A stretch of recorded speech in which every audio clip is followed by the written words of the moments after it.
মাধ্যমিক 2025-এর পরীক্ষার্থী, তাহলে এই ভিডিওটা তোমার জন্যই। কি আছে এখানে? মাধ্যমিক 2025-এর ভূগোলের 15টা কমন প্রশ্ন যা তোমার পরীক্ষায় আসতে চলেছে।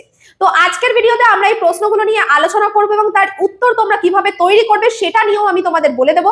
এর সাথে বলি, যারা আজকে চ্যানেলে প্রথম আছো তাহলে চ্যানেলটা সাবস্ক্রাইব করে নাও এখনই, কারণ এরকমই আরো সাজেশন ভিডিও পরপর তোমাদের জন্য আসতে চলেছে। আর তার সাথে তোমাদের ছোট ভাই বোনেদের 9-10-এ যারা পড়ছে তাদেরকেও কিন্তু চ্যানেলটা শেয়ার করে দাও, যাতে তারাও রেগুলার ক্লাস করতে পারে আর নিজেদের প্রস্তুতি নিতে পারে।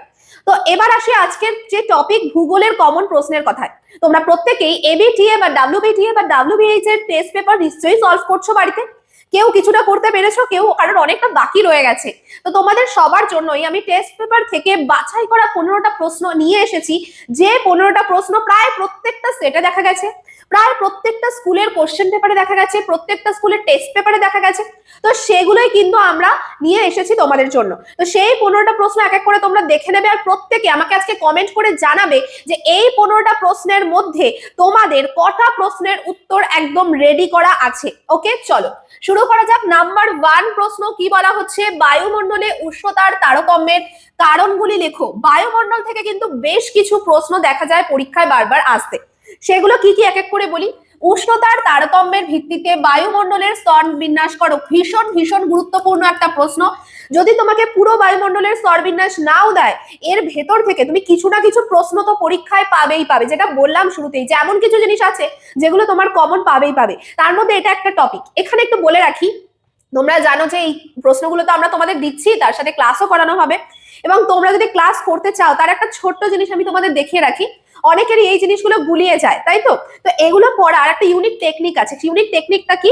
আমরা এইভাবে এটা মনে রাখতে পারি। টেপি স্টেশনে মেশোর জন্য থার্মোফ্লাক্সে করে এক্সট্রা চিনি সহ চা আনলো। খুব সাধারণ একটা গল্পের মতো এটা মনে রাখা যায়। এই একটা লাইন থেকে তুমি বায়ুমণ্ডলের স্তরগুলো খুব সহজেই মনে মনে ভেবে নিতে পারো। কিভাবে ভাবতে পারো? দেখো, তুমি দেখলে টেপি মানে ট্রপোস্ফিয়ার, স্টেশনে স্ট্র্যাটোস্ফিয়ার, মেশোর জন্য মেসোস্ফিয়ার, থার্মোফ্লাক্সে করে থার্মোস্ফিয়ার, আর রয়েছে এক্সট্রা চিনি সহ এক্স থেকে এক্সোস্ফিয়ার। তো পরপর দেখো, মনে রাখলে। এটা জাস্ট আমি তোমাদের একটু দেখিয়ে রাখলাম। আজকে আমি কোনো ক্লাসেস নিচ্ছি না, তোমরা চাইলে ক্লাসেস আসবে এবং তোমরা তোমাদের যেটা কঠিন টপিক লাগে সেটা কমেন্ট করে রাখতে পারো। আমরা নিশ্চয়ই এরকম ভাবে তোমাদের মুখস্থ করিয়ে দেবো। নাম্বার 3 দেখো কি আছে। বলছে ভারতের জলবায়ুর বৈশিষ্ট্যকে মৌসুমী বায়ু কিভাবে প্রভাবিত করে। এগেইন খুব ইম্পর্টেন্ট টপিক, মৌসুমী বায়ু। নেক্সট দেখো, অথবা এইভাবে আসতে পারে কোশ্চেনটা, ভারতের ঋতু বৈচিত্র্য কিভাবে মৌসুমী বায়ু দ্বারা নিয়ন্ত্রিত হয়। তাহলে মৌসুমী বায়ু এই পয়েন্টটাকে নিয়ে নাও। তোমরা যখনই নিজেদের একটা সাজেশন তৈরি করছো বা নিজেদের জন্য একটা নোটস তৈরি করছো, এরকম না যে পুরো কোশ্চেন তোমাকে লিখতে হবে, একটা টপিক নিয়ে নেবে মৌসুমী বায়ু। তাহলে সেখান থেকে তুমি নিজের পুরো নোটসটা রেডি করে নাও, যাতে যেরকমই প্রশ্ন আসুক না কেন তুমি করে আসতে পারো। ওকে, এখানে একটু বলে রাখি, অনেক সময় এইটুকুও প্রশ্ন আসতে পারে, ভারতের জলবায়ুর বৈশিষ্ট্যটা লেখো। এটাও প্রশ্ন হিসাবে আসতে পারে। নেক্সট রয়েছে হিমবাহের ক্ষয় কার্যের ফলে সৃষ্ট ভূমিরূপগুলি চিত্র সহ আলোচনা করো। ভূগোল এমন একটা বিষয়, এখানে কিন্তু চিত্রটা খুবই গুরুত্বপূর্ণ। তো প্রত্যেকে কিন্তু এই যে চিত্রগুলো আছে সেগুলো প্র্যাকটিস করতে থাকো বাড়িতে। সময়ের ফাঁকে ফাঁকে রুটিন কিন্তু এইভাবেই তৈরি করবে। এরকম না যে সকাল থেকে রাত পর্যন্ত আমি শুধু ছবি এঁকে যাচ্ছি, তা নয়। নিজেদের রুটিনে প্রত্যেকটা বিষয়কে রাখতে হবে, আর মাঝে মাঝে এই ছোট ছোট চিত্রগুলো আঁকা প্র্যাকটিস করতে হবে। যখন দেখবে না অনেকক্ষণ অঙ্ক করেছি আর ভালো লাগছে না, বা অনেকক্ষণ ধরে পড়ছি আর ভালো লাগছে না, এবার একটু আমি আঁকাটা প্র্যাকটিস করে নিই। এইভাবে কিন্তু রুটিনের, প্রতিদিনের রুটিনের মধ্যে এই ছোট ছোট জিনিসগুলো ইনক্লুড করতে হয়। খুব তাড়াতাড়ি আমি তোমাদের একটা রুটিনের ভিডিও নিয়ে আসবো, যে এই কদিনের মধ্যে তুমি মাধ্যমিকের প্রিপারেশন কিভাবে করবে, কি রুটিন ফলো করবে। ওকে, চলো এবার তাহলে পরবর্তী প্রশ্ন দেখে নেওয়া যাক কি আছে। বায়ুর চাপ বলয়ের সাথে নিয়ত বায়ু প্রবাহের সম্পর্ক চিত্র সহ আলোচনা করো। জোয়ার ভাটা সৃষ্টির কারণগুলি লেখো। নিয়ত বায়ু প্রবাহের উৎপত্তি ও গতিপথগুলি চিত্র সহ আলোচনা করো। মোটামুটি 5 নম্বরের প্রশ্নের মধ্যে এগুলো দেখতে পাবেই। বায়ুমণ্ডলের ট্রপোস্ফিয়ার ও স্ট্র্যাটোস্ফিয়ারের স্তরগুলি সম্পর্কে লেখো। যেমনটা বললাম, বায়ুমণ্ডলের পুরোটাও আসতে পারে, আবার ভেতর থেকেও আসতে পারে, তার মধ্যে এই দুটো স্তর খুব ইম্পর্টেন্ট। পূর্ব ও মধ্য ভারতের লৌহ ইস্পাত শিল্পের কেন্দ্রীভবনের কারণগুলি লেখো। পশ্চিম ভারতের পেট্রো রসায়ন শিল্পের কেন্দ্রীভবনের কারণগুলি লেখো।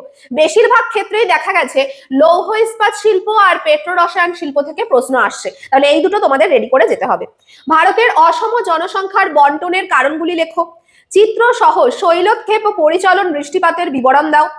নেক্সট রয়েছে কি, ভারতের পশ্চিম হিমালয়ের ভূপ্রকৃতির সংক্ষিপ্ত বিবরণ দাও। উত্তর ও দক্ষিণ ভারতের নদীগুলির মধ্যে প্রাকৃতিক বৈশিষ্ট্যের পার্থক্য আলোচনা করো। দেখো, এটা পার্থক্য দিয়েও আসতে পারে বা শুধুমাত্র কোনো একটা পার্টিকুলার বলে দিয়ে বৈশিষ্ট্যও জানতে চাইতে পারে। যদি তুমি পার্থক্যটা রেডি করে রাখো, তুমি দুটোর জন্যই রেডি থাকলে, দুটো প্রশ্ন, মোট কথা একটা প্রশ্ন থেকে তুমি 3টে প্রশ্নের উত্তর জেনে গেলে, তো এইভাবে রেডি করাটা বেটার। নেক্সট রয়েছে ভারতের পূর্ব উপকূল ও পশ্চিম উপকূলের বৈশিষ্ট্যের তুলনামূলক আলোচনা করো। হিমবাহ ও জলাধারের মিলিত কার্যের ফলে সৃষ্ট ভূমিরূপগুলি আলোচনা করো। এই হচ্ছে 15টা প্রশ্ন যা টেস্ট পেপারে বারবার দেখা গেছে। তো এই প্রশ্নগুলোর মধ্যে তোমাদের কতগুলো প্রশ্নের উত্তর রেডি আছে অবশ্যই কমেন্ট সেকশনে জানাও। আর কোন বিষয়ের সাজেশন তোমরা চাইছো সেটাও কমেন্ট সেকশনে জানাও। খুব তাড়াতাড়ি ভিডিও আসবে, অলরেডি আমি ইতিহাসের সাজেশন ভিডিও করে দিয়েছি, এর শেষে তোমরা লিংক পেয়ে যাবে ভিডিওর শেষে, তোমরা সেখান থেকে ইতিহাসের সাজেশন ভিডিওটা দেখে নিও। আজকে এই পর্যন্তই, সবাই ভীষণ ভালো থেকো, থ্যাংক ইউ।